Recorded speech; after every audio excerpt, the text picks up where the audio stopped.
Sidlule nemiphefumulo emini isiphepho esihambisana nokuduma kwezulu esihlasela ezingxenyeni ezahlukene KwaZulu-Natal. Isiphepho sihlasela ezindaweni ezahlukene ngomgqibelo ebusuku. Iningi lezakhamuzi liphoqeleke ukuba lime ngezinyawo ngemva kokuvela kwalenhlekelele. Phakathi kwezifundazwe ezithintekile kubalwa isifundo iGerigwala, uThukela, iZululand noMkhanyakude. eMnambithi kulimale kakhulu izindlu nempahla, kushawa-ke isichotho. Imibiko engakaqinisekiswa iveza ukuthi-ke kunabathintekile bashawa-ke isichotho. Kwenzeka lokhu nje umnyango wezindaba zomdabu nokubusa nokubambisana uCOGTA KwaZulu-Natal ngoLwesihlanu ubukhiphe isitatimende esishatshalaliswe ezindaweni ezahlukene nakwemithombo yezindaba ukuxwayisa umphakathi ngomonakalo.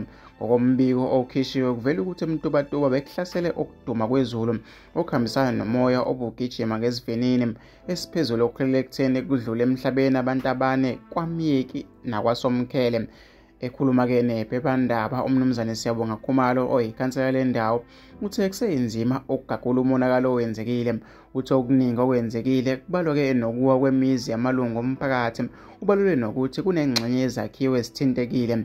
Ngokubambisana-ke nezinhlaka zomphakathi nethimba lezinhlekelele sithatha isinqumo sokuba kuvulwe izindlu zamasonto namahholo omphakathi kukhoseliswe khona-ke isisulu seziphepho.